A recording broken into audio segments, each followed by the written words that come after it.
power isn't even being used in the Pacific Northwest.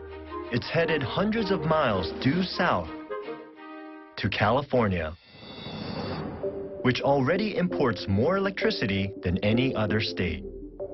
California law mandates that by 2020, a third of its power must come from renewable energy sources. And Deborah Levine, who is responsible for bringing power to 30 million Californians, is already seeing the impact of this change. What's going on with the renewables now? It's exactly opposite of yesterday. The wind is at 140 megawatts. Yesterday it was about 2,000 megawatts. This brand new control room, which oversees most of the state's electric grid, is the first in the country to have a team devoted to deciphering the ups and downs of wind power. But there's a lot they simply can't control. If a wind blows too hard, 50 miles an hour, the wind turbines stop. That's so counterintuitive because you'd think that to have more wind power, you want more wind. And so then what happens? We need to make it up. People still want their electricity. So we need to have fossil generation on standby, able to pick up to ensure that the demand is still served. You actually have to have more conventional power sources online to pick up the slack if the wind dies. We'll need something to pick up the slack if the wind dies. Mother Nature is always going to be Mother Nature. You can't count on it. Over 30 states now have renewable energy targets. It's just one part of an ongoing fight to change how we consume energy. But it's a tremendous challenge, especially when we're losing the battle right in our homes. I'm high above Cleveland on a cold winter night. What I'm seeing reveals a lot about how we all waste power without even noticing. You were over a working-class neighborhood in Cleveland. Larry Davis is a thermal mapping expert whose highly sensitive camera, mounted on the bottom of this plane, captures heat radiating from objects on the ground. I would say that the majority of energy that's being wasted comes from everyday consumers like you or me in our houses. The orange and reddish colors indicate that there's a substantial amount of heat loss. About half the homes in Cleveland were built before 1950.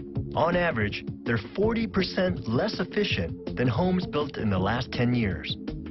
But even better insulated modern homes still lose a tremendous amount of energy simply because of their size and the huge amount of power they need. They're going to get larger as we cross this road. They're moderate size, the kind you might see in suburbia, are still losing a substantial amount of heat energy. All across America, inefficiencies in our homes are costing us nearly $60 billion each year. Our path takes us over new houses, older construction, industrial zones, acres of greenhouses, a nuclear power plant, and Cleveland's downtown. The city explodes in Larry's screen like an inferno. This is a really eye-opening experience. I never saw so much heat or energy loss happening everywhere you look. But the thing that's really boggling my mind is the fact that we're wasting so much heat and energy underscores the fact that we're using massive amounts of energy to begin with. Well, that's right. We're consumers, literally, from the time we're born to the time we die. There's no way to get around it. The amount of energy involved is spectacular. Beginning in 1994, for the first time, American homes and offices began to consume more electricity than American industry. It's an addiction we can't seem to shake. The main electricity users are no longer aluminum smelters, steel mills, or car factories. It's you and me. To meet our energy needs, innovative pioneers are coming up with new ways to generate power in the most unexpected places.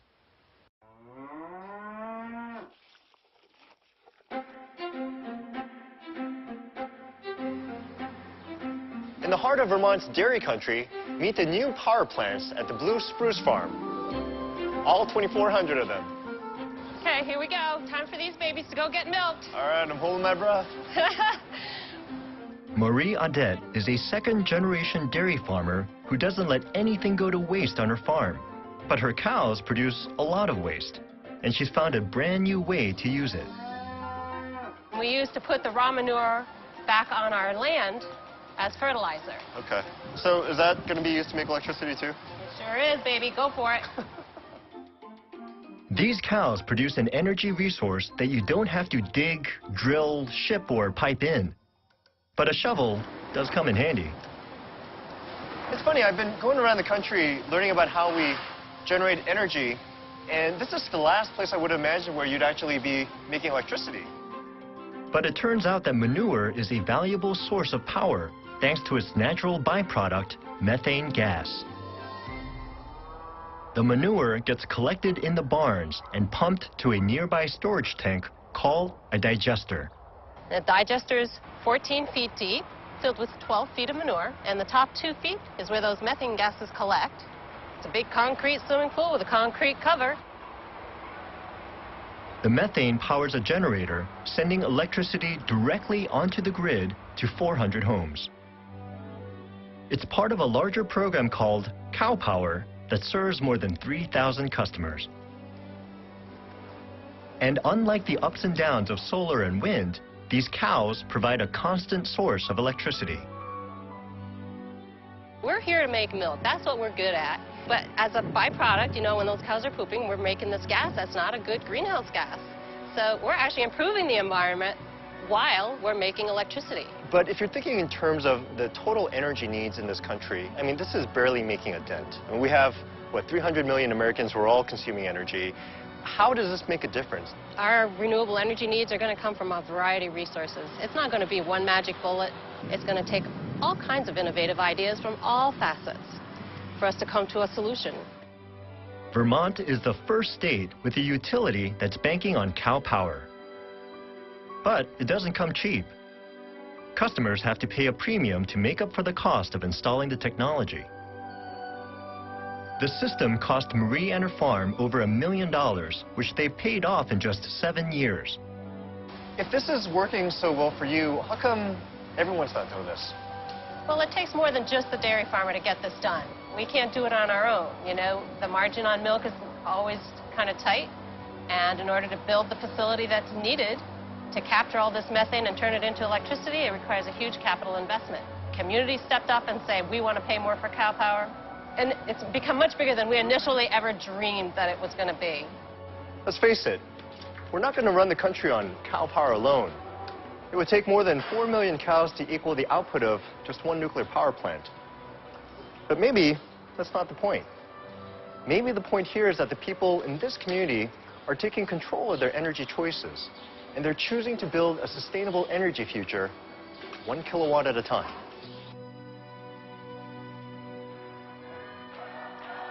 And it's not just happening in Vermont. All across the country, communities are taking greater control of where their electricity comes from and how it's being used.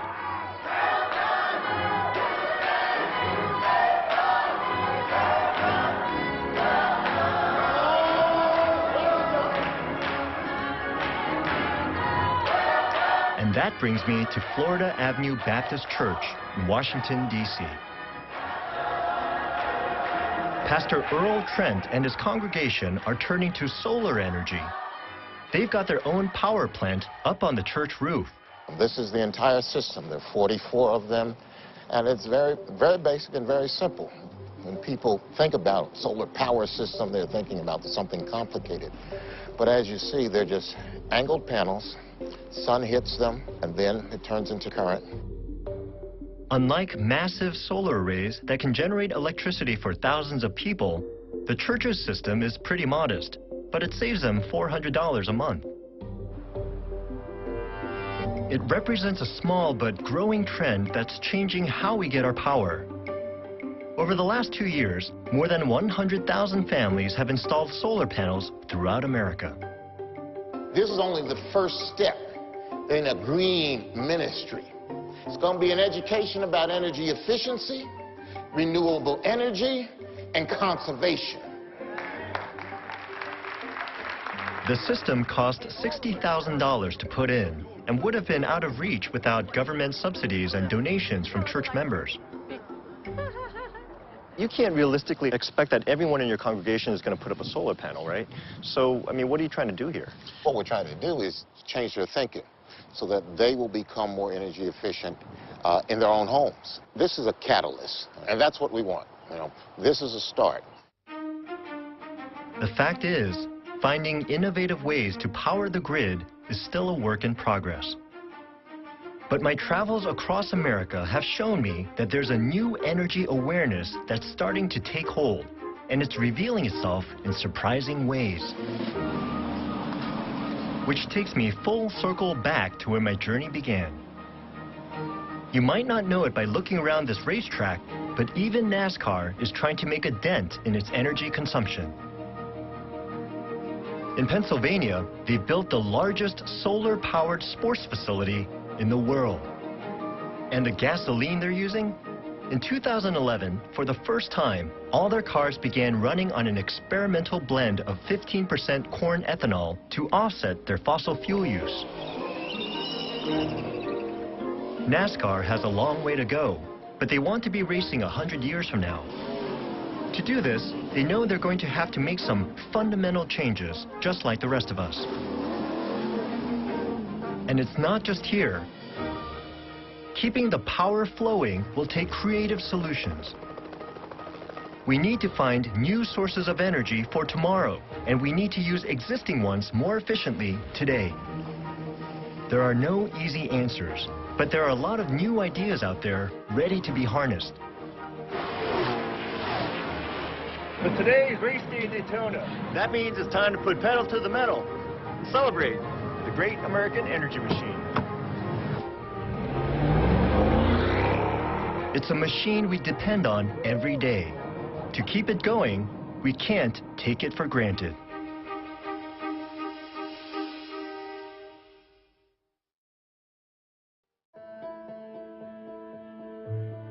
America Revealed is made possible by the Corporation for Public Broadcasting and by contributions to your PBS station from viewers like you. Thank you.